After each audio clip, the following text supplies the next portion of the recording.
G'day you bloody legends, how the bloody hell are ya? I'm Nate Bin and welcome to Scales and Feathers. In this video here we're going to be talking about our beautiful 10 foot by 2 foot Central American aquarium. Alrighty you bloody legends, so if you've been following the channel you would know what's coming up in this video. This is part 2 of our aquarium introduction, so this is going to be on equipment and filtration. Okay, large aquarium, small filtration. Normally it's the other way around, large filtration, large aquarium. But we've jam-packed our sump and it runs a treat. As you can see, it keeps the aquarium crystal clear. This is coming up for a water change. This is the end of the month, so we do a water change on the aquarium. Okay. Now we'll start off top to bottom like always. We are running one of our deadly weapons. This is the Devil's Ivy or the Pothos.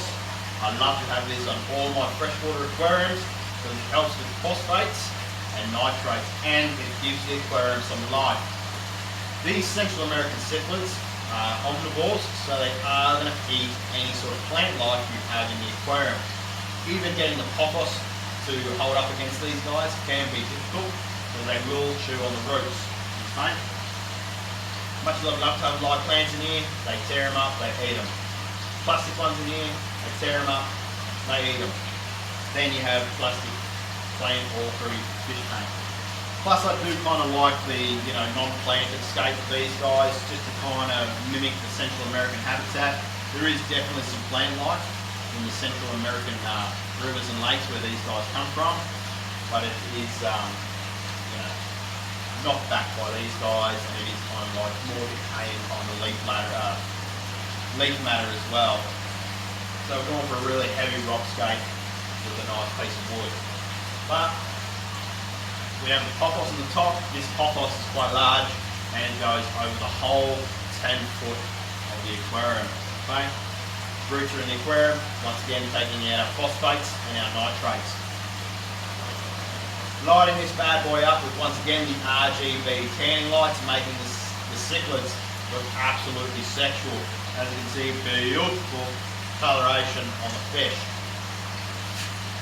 Now they don't make them any bigger than the 4 foots, the 10 foot tank, so we're going to put 2 4 foots on there. We could have done 2 3s and 2 2s to cover the whole tank, but as you can see, 2 4 foots light the tank up beautifully.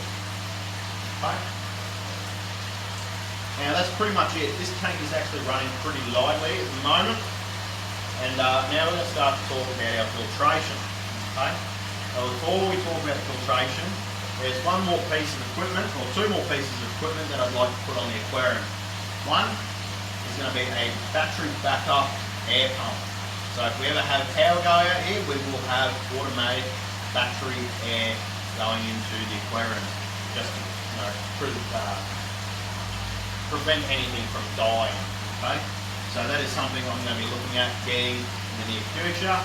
It's going to be battery backup air pumps on all the filtrations. So if something does happen, we've got that in place. We do already have generators and other different pieces of equipment on hand in case something does happen. But I want to make it so it's already done. So if I am away for work or anything, it just kicks in. I don't have to stress as much as I do.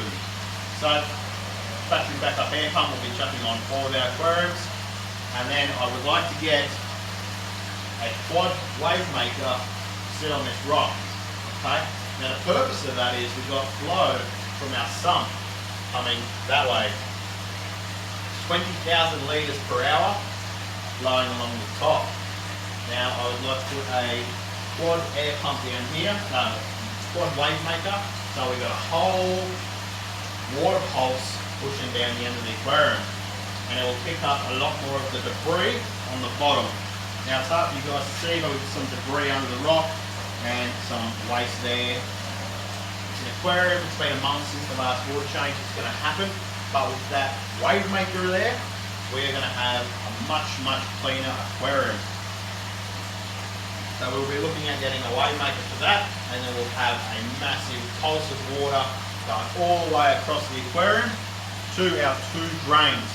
Now we've got a 25 mil drain on a 25mm riser, okay, and then I believe it's a 32, if not the next size up, which I believe is 50mm, okay, draining the aquarium into our sump. Now we're going to go downstairs and we're going to talk about our sump.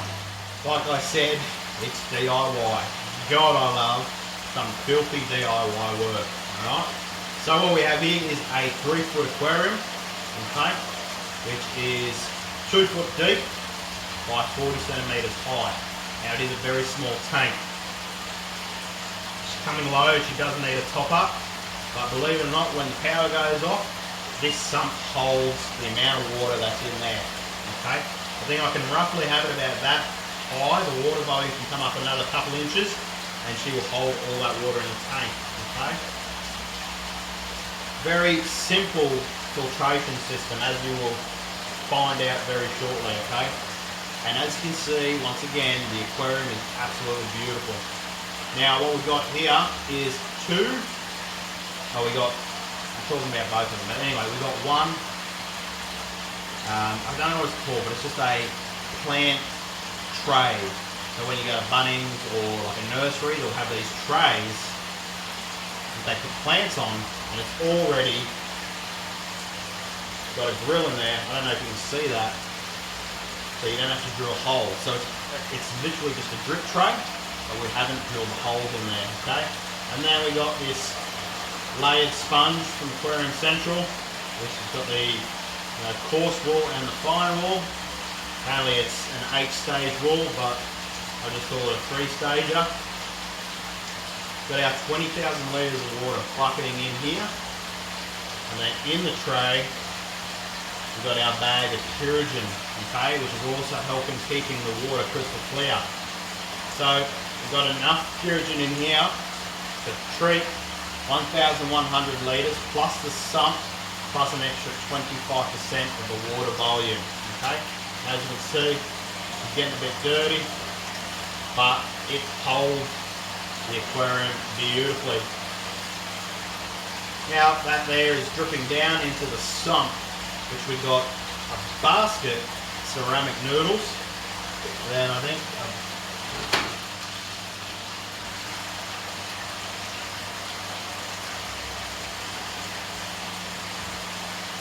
basket of lava rock, with another basket of lava rock here, okay, and then we've got a massive basket of crushed coral, okay, and that's all we got in there. All this biological media is hosting all of the fish up there, very, very happily, all very, very healthy, happy fish, okay. It is actually quite a large amount of media in here, okay. Once again, going to our 20,000 litre per hour pond pump, okay, by Absolute. I will probably upgrade those to a more energy efficient, more updated models as well. And we just got our piping going up, across the end of the tank, up to the top of the tank, elbowing into the aquarium. We do have ball valves on here, but we do have to adjust it, but as you can see, water level is adjusted very, very nicely.